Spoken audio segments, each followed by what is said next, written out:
नमस्कार, मैं हूं राजेंद्र तिवारी और आप देख रहे हैं अनब्रेकिंग एडिटोरियल।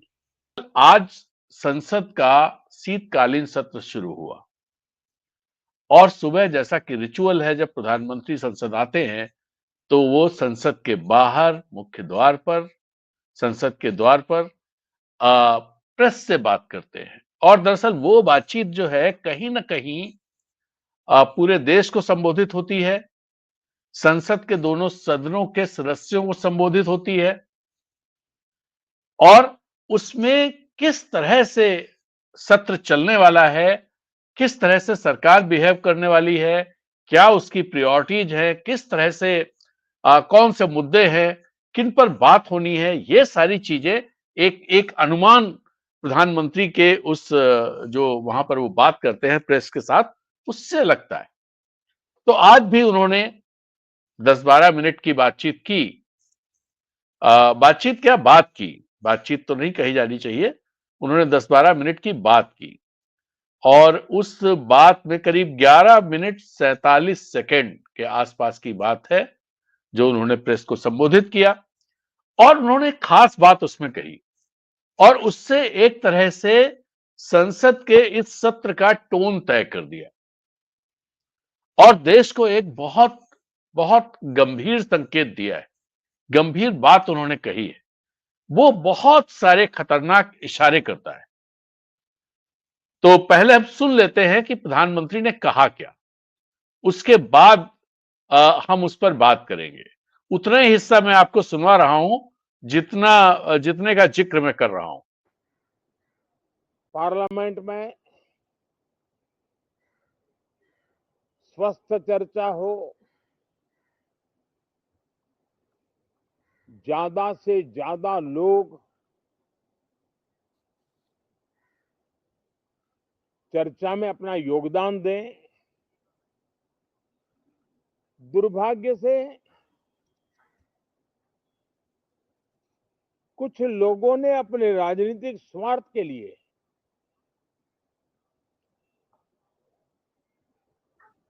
जिनको जनता ने अस्वीकार किया है, वे संसद को भी मुट्ठी भर लोगों के हुड़दंगबाजी से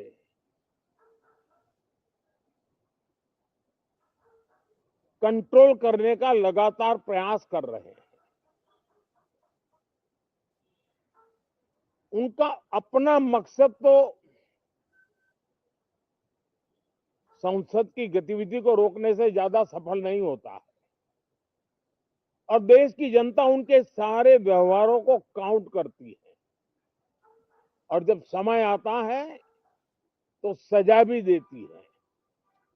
लेकिन सबसे ज्यादा पीड़ा की बात यह है कि जो नए सांसद होते हैं, नए विचार, नई ऊर्जा लेकर के आते हैं और ये किसी एक दल में नहीं, सभी दल में आते हैं। उनके अधिकारों को कुछ लोग दबोच देते हैं। सदन में बोलने का उनको अवसर तक नहीं मिलता है। लोकतांत्रिक परंपरा में हर पीढ़ी का काम है आने वाली पीढ़ियों को तैयार करे, लेकिन 80-80, 90-90 बार जनता ने जिनको लगातार नकार दिया है, वे न संसद में चर्चा होने देते हैं, न लोकतंत्र की भावना का सम्मान करते हैं, न ही वह लोगों की आकांक्षाओं का कोई महत्व समझते हैं, उनका उसके प्रति कोई दायित्व है वो कोई समझ पाते हैं। और उसका परिणाम है वो जनता की उम्मीदों पर कभी भी खरे नहीं उतरते हैं। तो आपने सुना कि प्रधानमंत्री ने आज संसद सत्र की शुरुआत पर जो बात कही और इसमें बहुत खास बात यह रही कि उन्होंने कांग्रेस को जबरदस्त तरीके से निशाना बनाया, विपक्ष को निशाना बनाया, इंडिया गठबंधन को निशाना बनाया। वो गिन करके आए थे कितने विधानसभा और लोकसभा चुनाव कांग्रेस या इंडिया गठबंधन की पार्टियां हार चुकी हैं, जो उन्होंने बताया कि 90-91 बार जिनको रिजेक्ट किया जा चुका है, वो लोग ऐसा कर रहे हैं। दरअसल प्रधानमंत्री की जो ये सोच है, ये सोच किस तरफ इशारा करती है? क्या तथ्य इससे मैच करते हैं? पहली बात तो ये है, दरअसल एक पिछले 10 सालों में एक चीज बहुत ज्यादा देखी गई कि प्रधानमंत्री, गृह मंत्री, बहुत जिम्मेदार लोग, जो सत्तारूढ़ दल के लोग हैं, जो जिम्मेदार पदों पर बैठे हुए हैं, वो तथ्यों से उनका कोई खास वास्ता नहीं रहता है। उनके अपने राजनीतिक स्वार्थ, उनकी अपनी राजनीतिक जो लक्ष्य होते हैं, जो निशाने होते हैं, वो लगने चाहिए, तथ्य कुछ भी हो। और दूसरी बात कि जो डेमोक्रेसी, लोकतंत्र, संविधान, ये सारे शब्दों का इस्तेमाल ऐसा लगता है कि जैसे डेमोक्रेसी और संविधान को कमजोर करने के लिए किया जाता है। दरअसल पार्लियामेंट में होना क्या चाहिए, आप पहले सोचिए, फिर हम इस पर आते हैं नकारे गए लोग और स्वीकारे गए लोग। पार्लियामेंट में क्या होना चाहिए? जब प्रधानमंत्री इतने सारे देशों की यात्रा उन्होंने पिछले दिनों की, वो अमेरिका गए, वो आसियान गए, वो अभी साउथ अमेरिका गए थे, कई कई जगहों पर कई देशों की यात्राएं करके वो आए। क्या उनका ये दायित्व नहीं बनता है कि वो आ करके देश में सबसे पहले, जब सत्र शुरू हो रहा है, तो पार्लियामेंट में अपनी तरफ से प्रस्ताव रखें कि मैं देश को अवगत कराना चाहता हूं इन यात्राओं पर मैंने क्या किया और उससे देश को कैसे लाभ हुआ, क्या चीजें हुई, क्या समझौते हुए, क्या बातें हुई। क्या यह प्रधानमंत्री को नहीं कहना चाहिए? लेकिन नहीं, इस तरह की कोई बात प्रधानमंत्री की तरफ से कभी नहीं आती।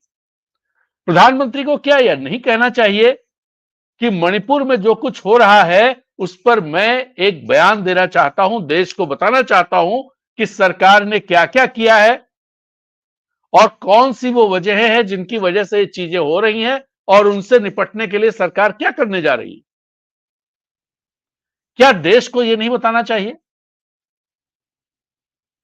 क्या देश को यह नहीं बताना चाहिए कि इस देश के सबसे बड़े कॉन्ग्लोमरेट, सबसे बड़े कॉर्पोरेट हाउस के खिलाफ अमेरिकी जस्टिस डिपार्टमेंट ने मामला इनिशिएट किया है और वो इनिशिएशन जो किया है उसमें तमाम गंभीर आरोप लगे, जिसमें यहां के पॉलिटिकल लोग भी शामिल उन आरोपों के निशाने पर हैं। हमारी जो संस्थाएं हैं वो निशाने पर हैं, उन पर सवालिया निशान लग रहे हैं। क्या प्रधानमंत्री को अपनी तरफ से ये बात नहीं देश को बतानी चाहिए कि अमेरिकी सरकार के जस्टिस डिपार्टमेंट ने अगर हमारे देश के सबसे बड़े कॉर्पोरेट हाउस पर मामला दर्ज किया है, उनको समन कर रही है,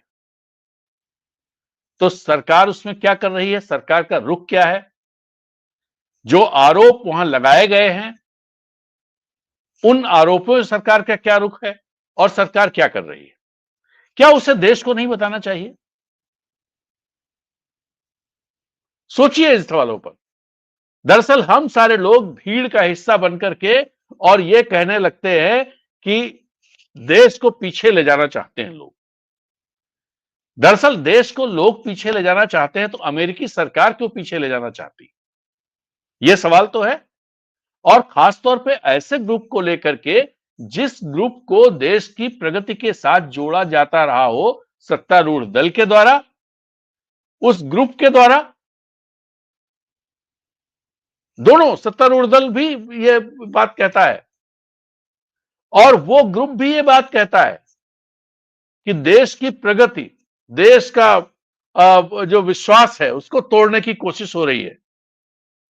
तो ऐसे में क्या देश को यह जानने का अधिकार प्रधानमंत्री के मुंह से नहीं है कि ऐसे ग्रुप पर अमेरिकी जस्टिस डिपार्टमेंट ने मामला क्यों इनिशिएट किया, क्या चीजें हैं वो कह रहा है ब्राइबरी स्कीम चलाई जा रही है, वो कह रहा है तथ्य छिपाए गए। और यह बात भी जानने वाली है, हमारे देश की सरकार, प्रधानमंत्री मोदी ये जरूर कहते हैं कि जनता जनार्दन के लिए वो काम करते हैं 24 में 26 घंटे, मतलब 18 घंटे कहते हैं, आप 26 मानिए, क्योंकि वो चलते फिरते हर समय देश के लिए काम करते हैं, इसमें तो कोई दो राय है नहीं। देश के लिए चुनाव लड़ते हैं, देश के लिए चुनावी भाषण करते हैं, देश के लिए हवाई यात्राएं करते हैं, देश विदेश जाते हैं, बड़े बड़े नेताओं से मिलते हैं, बड़े बड़े सौदे फाइनल होते हैं, सब देश के लिए होता है। तो इसलिए वो 24 घंटे तो काम करते ही हैं, इससे कम में तो काम चल ही नहीं सकता। अब जो जस्टिस डिपार्टमेंट अमेरिका का है, उसने ये मामला इनिशिएट क्यों किया और ये मामला क्या है, एक बार इसको भी समझ लेते हैं, फिर आगे आते हैं प्रधानमंत्री की उस बात पर नकारे गए और स्वीकारे गए लोग। प्रधानमंत्री तो स्वीकारे गए लोगों में से है। दरअसल अडानी ग्रुप की एक कंपनी अडानी ग्रीन ने वहां की बॉन्ड मार्केट से पैसा उठाया, मतलब बॉन्ड जारी किए। और उसमें वहां का कानून यह है कि जब कोई भी किसी भी देश का किसी भी राष्ट्रीयता का व्यक्ति अगर अमेरिका में बिजनेस करता है या अमेरिकन फाइनेंशियल मार्केट्स में आता है, तो उसे सारी चीजें ट्रांसपेरेंट तरीके से वहां डिस्क्लोज करनी होती हैं, जिससे कि अमेरिकन इन्वेस्टर मतलब अमेरिकन नागरिक एक बहुत ही सुविज्ञ फैसला ले सके, इन्फॉर्म डिसीजन कर सके अपने इन्वेस्टमेंट को लेकर के, और वो समझ सके जहां वो पैसा लगा रहा है वहां क्या रिस्क है और क्या वहां पर संभावनाएं हैं।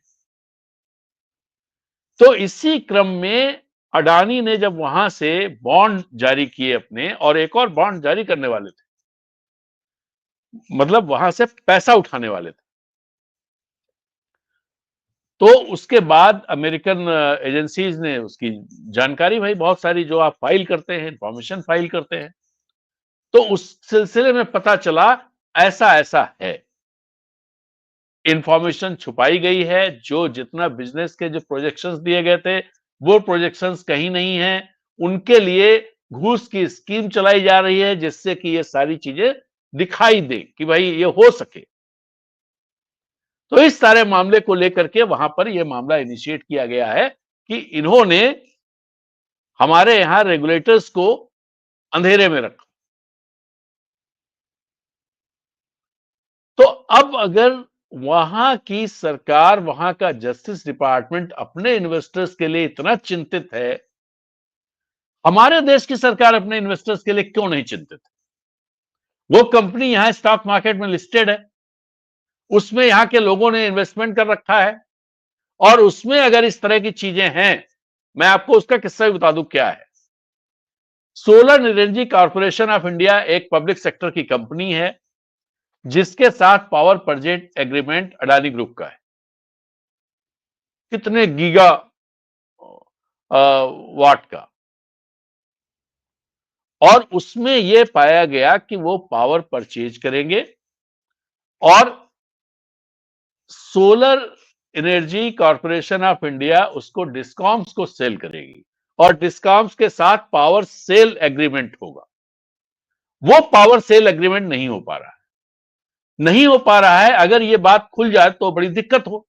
तो इसके लिए अडानी ग्रीन के टॉप लोग, इवन वहां आरोप तो यह लगाया गया है कि गौतम अडानी तक खुद जाकर के मिले, एक स्कीम ऐसी बनाई जिसमें लोगों को ब्राइब किया जाए और वो परचेज सेल एग्रीमेंट किया जाए, जिससे कि कागजों पर सब चीजें सही दिख सके।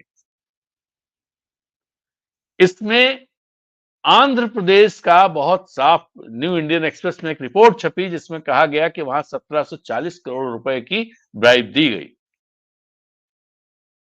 तो यह मामला है। खैर, इसमें अगर ये सब चीजें अमेरिकन इन्वेस्टर्स के लिए खतरनाक हैं, तो इंडियन इन्वेस्टर के लिए क्यों नहीं खतरनाक? क्या इंडियन इन्वेस्टर के लिए हमारी सरकार जिस तरह से अमेरिकन इन्वेस्टर के लिए अमेरिका की सरकार चिंतित है, हमारी सरकार चिंतित नहीं होती है क्या? यह एक बड़ा सवाल है। खैर, इस पर किसी और दिन बात करते हैं।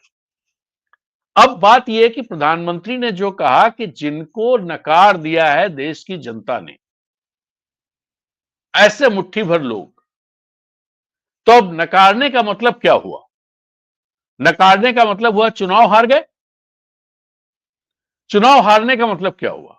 क्या इसका मतलब यह हुआ कि उनको एक भी वोट नहीं मिला, लोगों का कोई सपोर्ट नहीं है और इसलिए उनको कोई हक नहीं है?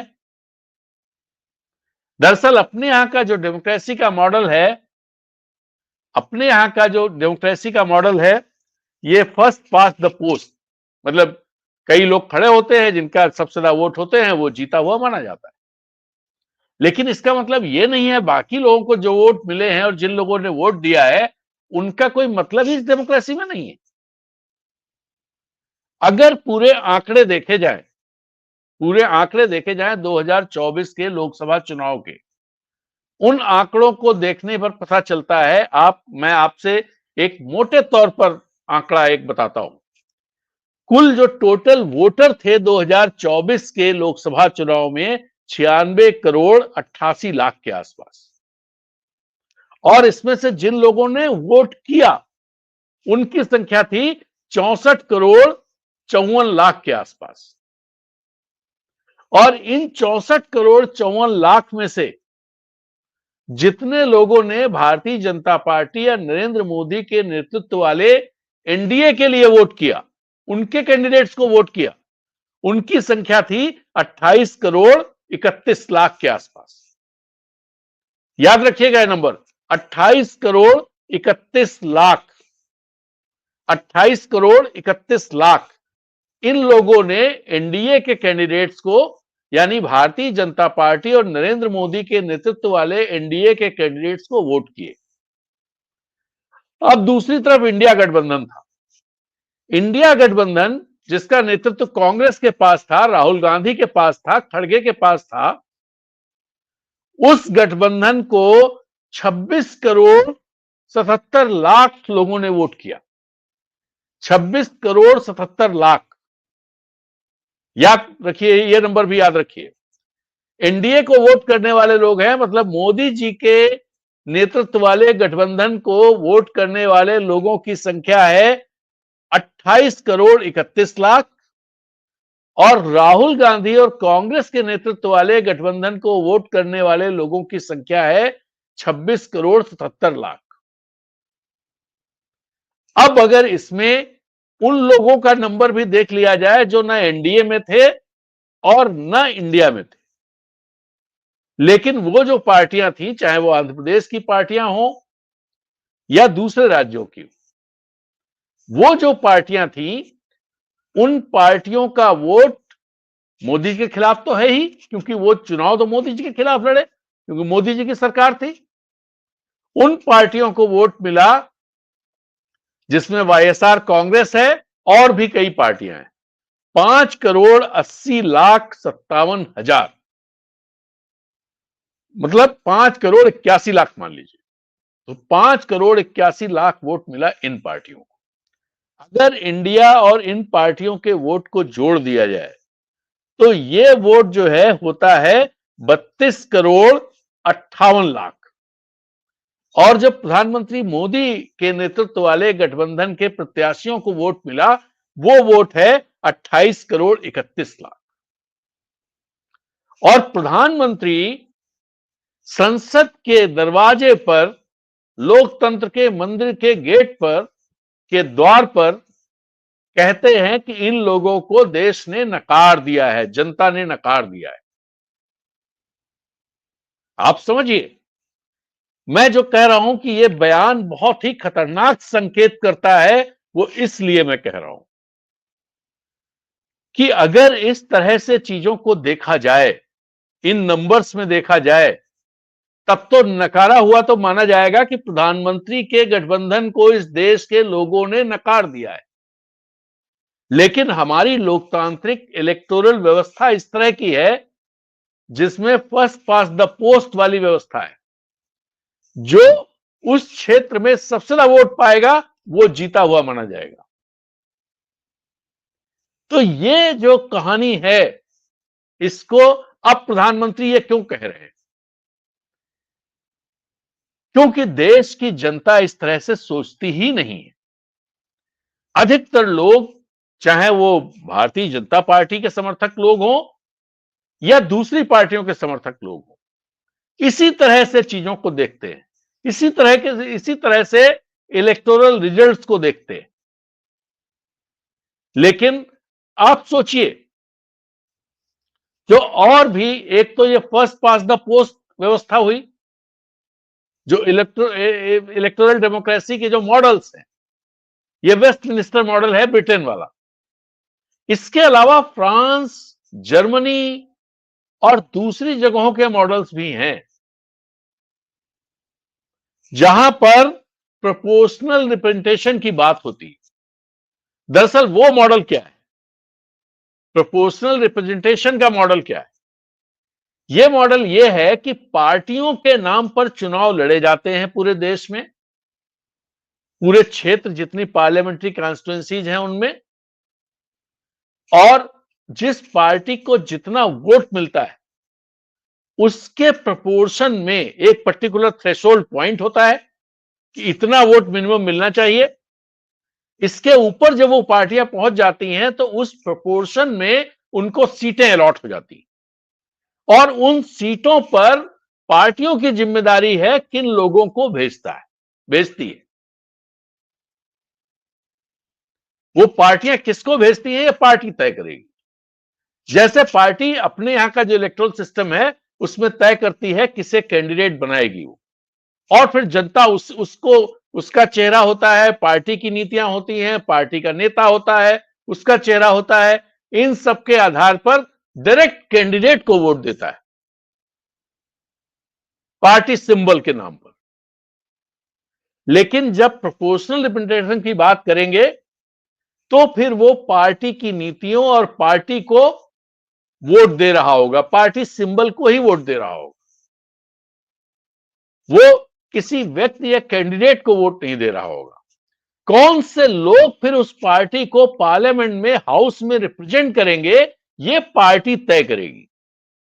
कई जगहों पर पार्टी के अंदर ही चुनाव होते हैं कि कौन से लोग वहां जाएंगे। पार्टी में उसका चुनाव होता है, विद इन पार्टी। तो अगर ऐसी व्यवस्था अपने देश में होती तो क्या प्रधानमंत्री मोदी आज ये कह पाते कि नकार दिए गए लोग? अब परसेंटेज आप देखिए, प्रधानमंत्री मोदी के नेतृत्व वाले एनडीए को जो वोट मिला है वो 44.294% है, और जो इंडिया गठबंधन को वोट मिला है वो 41.808%। और जो इसके अलावा जो लोग हैं, जो पार्टियां हैं, जो ना इधर है ना उधर है, उनको जो वोट मिला वो 9% है। तो अगर 9% वोट इसमें जोड़ दिया जाए तो करीब 51% वोट ऐसा है जो मोदी के साथ नहीं है। और इसमें अगर इंडिपेंडेंट्स का वोट जोड़ दिया जाए 2.784%, इसमें अगर नोटा का वोट जोड़ दिया जाए 0.997%, इसमें अगर जो इनवैलिड हो गए वोट उनको भी जोड़ दिया जाए 0.996%, तो ये जो है 51% से कहीं ज्यादा पहुंच जाता है। क्योंकि जो इंडिपेंडेंट्स को वोट मिला है वो भी तो जो मेन कंटेंडर है, जो सरकार है, जो वापस आने के लिए वोट मांग रही है, उसके खिलाफ ही मिला है। तो अगर ये 2.7% और जोड़ दे 51 में, तो ये कितना 54% के आसपास पहुंच जाएगा। तो आप सोचिए कि 54% लोगों ने एनडीए को वोट नहीं दिया है, एनडीए को वोट नहीं दिया है, उसके बावजूद प्रधानमंत्री ये कहते हैं कि जिन लोगों को बार बार लोगों ने रिजेक्ट कर दिया है वो ऐसा कर रहे हैं। ऐसा लगता है जैसे जो ये 26 करोड़ या 32.57 करोड़ लोगों का प्रतिनिधित्व जो पार्लियामेंट में है 293 सीटों के अलावा, ऐसा लगता है जैसे वो रिजेक्टेड लोग हैं, वो उनको जनता ने रिजेक्ट कर दिया है, या 237 236 जो भी इंडिया गठबंधन के लोग हैं, क्या जनता ने उन्हें रिजेक्ट कर दिया है? क्या मान लीजिए अभी महाराष्ट्र की बात आप कर रहे हैं कि अभी चुनाव हुए तो वहां पर कल रहा कि इंडिया गठबंधन पूरी तरह से धराशायी हो गया, सुनामी आ गई भारतीय जनता पार्टी। हरियाणा में भी कांग्रेस हार गई, ठीक है। क्या जम्मू कश्मीर में जो नतीजे हुए, क्या जम्मू कश्मीर में इसी तरह से भारतीय जनता पार्टी को ट्रीट किया जाना चाहिए कि उनको तो जनता ने नकार दिया है इसलिए उनकी बात सुनने की जरूरत नहीं है?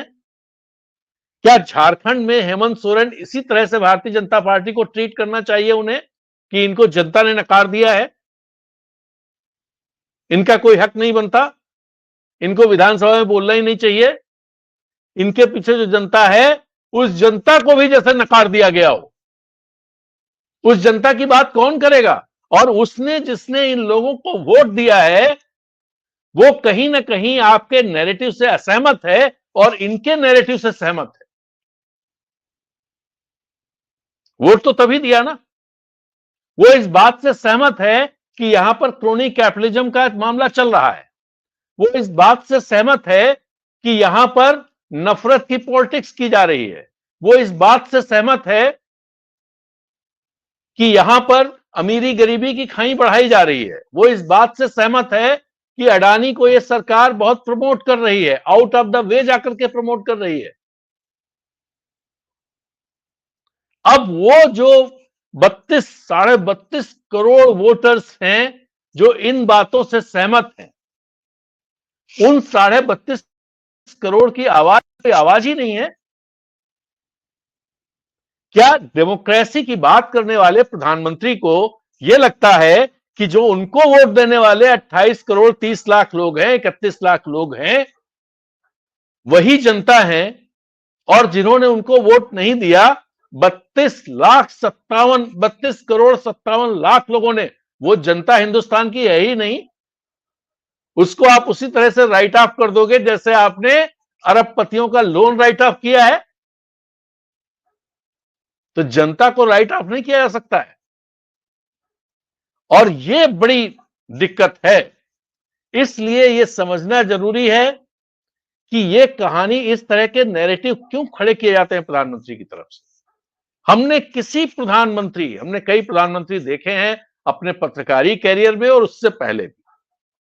इंदिरा गांधी को देखा है अपने स्टूडेंट लाइफ में, राजीव गांधी को देखा है स्टूडेंट लाइफ में, वीपी सिंह को देखा स्टूडेंट लाइफ में, चंद्रशेखर को देखा, मिले भी उनसे, वीपी सिंह से भी मिले स्टूडेंट लाइफ में, और नरसिम्हा राव को पत्रकार बनकर के देखा, देवे गौड़ा को देखा, वाजपेयी साहब को देखा, ए.के. गुजराल को देखा, मनमोहन सिंह को देखा। मनमोहन सिंह और देवे गौड़ा के साथ कुछ यात्राएं भी की जिनमें इंटरेक्शन भी हुआ, और मोदी जी को देखा। लेकिन ऐसा कोई प्रधानमंत्री इस तरह से देश की जनता का निरादर नहीं करता था, देश की जनता का निरादर नहीं करता था, जनता को राइट ऑफ नहीं करता कि हमें वोट नहीं दिया तो उसको राइट ऑफ कर दे, ऐसा नहीं करता रहा। राजीव गांधी तक, जिनके जितना प्रचंड बहुमत लोग सपना ही देख सकते हैं, पाते नहीं हैं, उस आदमी ने भी इस तरह की बात नहीं कही कभी कि हमारे पास इतना प्रचंड बहुमत है इसलिए किसी को बोलने का अधिकार नहीं, ऐसा कभी नहीं बोला। उसने कभी विपक्ष में, मैं आपको एक और जानकारी दूं जिन लोगों को नहीं पता होगा, कि जब राजीव गांधी वाला चुनाव था 84-85 वाला, उसमें विपक्ष के नाम पर सबसे बड़ी पार्टी तेलुगु देशम थी, जिसके शायद 39 या 42 सांसद थे, और पी उपेंद्र उसके नेता थे, जो विपक्ष के नेता थे, लेकिन उनका भी सम्मान रहता था, उनका भी सम्मान रहता था। उस पार्लियामेंट में भारतीय जनता पार्टी के 2 सांसद थे, उनका भी सम्मान रहता था, उनका भी सम्मान रहता था। और जो आज 90-91 इलेक्शन हारने की बात कह रहे हैं प्रधानमंत्री जी, उनकी पार्टी 52 के पहले चुनाव से लेकर के और 96-98 तक कितने चुनाव हारी है, जरा सोचें।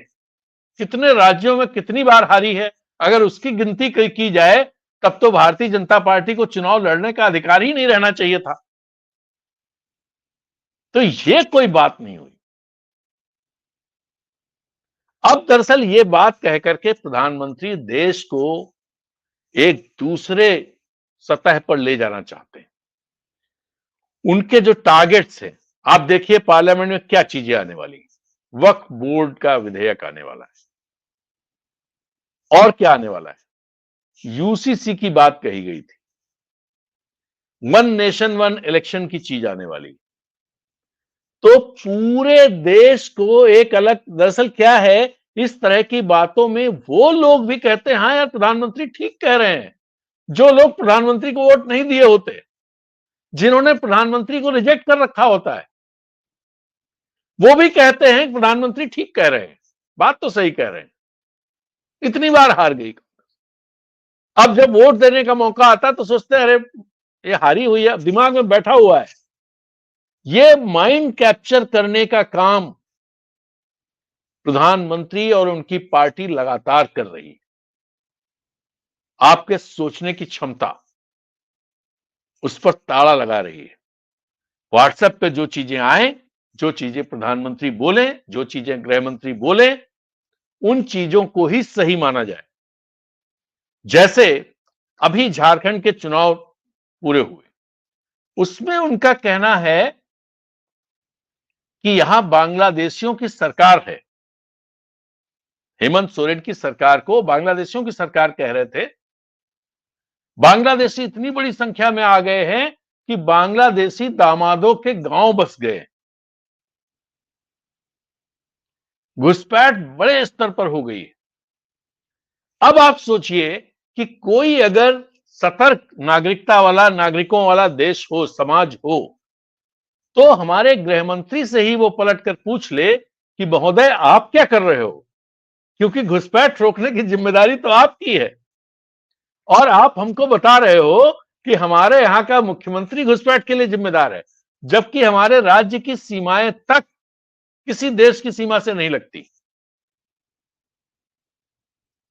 और वो इंटरव्यू देकर के गृह मंत्री ये कहते हैं कि जो बांग्लादेश की सीमा है उसमें नदी नाले पहाड़ हैं, वहां घुसपैठ रोक पाना संभव नहीं है।